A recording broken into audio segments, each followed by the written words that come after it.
Dari penganiaya jadi pewarta. Mari kita dengarkan renungan Santo Paulus. Dalam perjalanannya ke Damsyik, ketika ia sudah dekat kota itu, tiba-tiba cahaya memancar dari langit mengelilingi dia. Ia rebah ke tanah dan kedengaranlah olehnya suatu suara yang berkata kepadanya, "Saulus, Saulus, mengapakah engkau menganiaya aku?" Jawab Saulus, "Siapakah engkau, Tuhan?" Katanya, "Akulah Yesus yang kau aniaya itu." Baca keseluruhan Kisah Para Rasul 9:1-19. Dalam Kisah Para Rasul, kisah pertobatan Saulus dikisahkan 3 kali. 9:1-19, 22:1-2, 26:12-23. Liturgi gereja merayakan peristiwa tersebut setiap tanggal 25 Januari dalam pesta pertobatan Santo Paulus. Pengalaman seperti apakah yang dialaminya?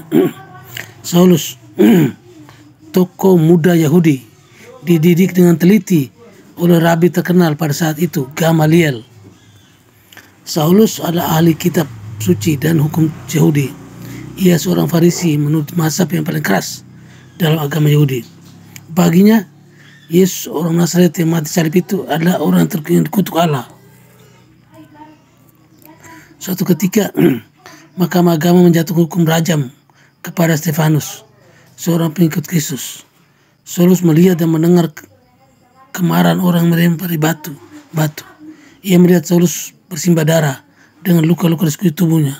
Baginya, Stefanus layak mati.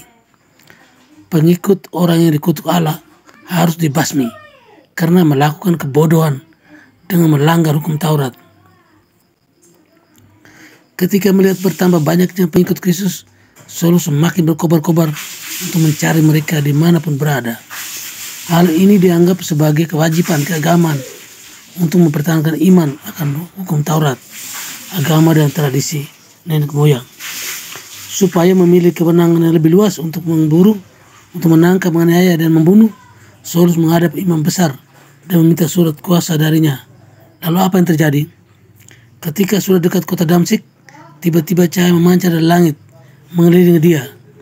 Ia pun rebah ke tanah dan mendengar suara memanggil namanya dan penuh kasih. "Saulus, Saulus, mengapa engkau menganiaya aku?" Suara itu dalam bahasa Ibrani, bahasa ibu Saulus.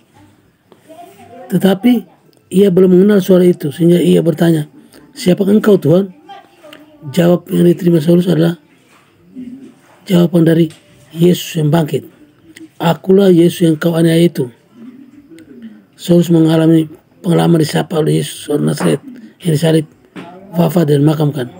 Orang yang dikutuk Allah kini bangkit dan menyapa secara pribadi. Sebagai orang Farisi, ia percaya pada kebangkitan.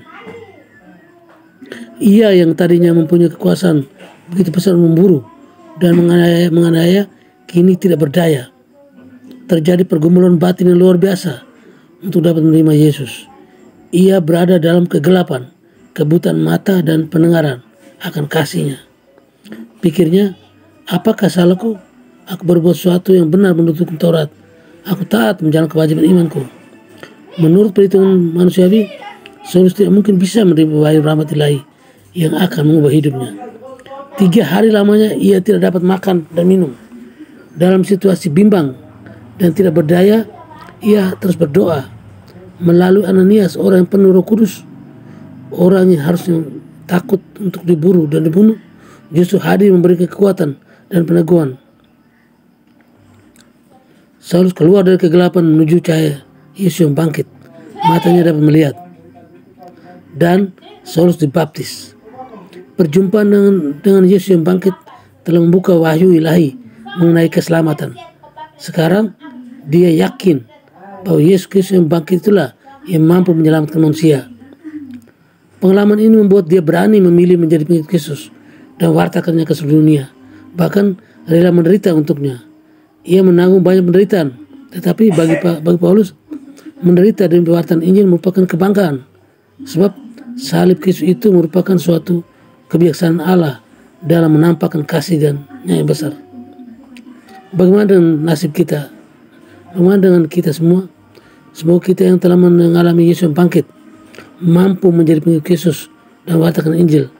Dengan situasi negatif seperti ini saat ini, dengan sejumlah persoalan sosial dan politik yang begitu rumit, berani kita mengatakan Yesus yang bangkit sebagai Tuhan yang menyelamatkan?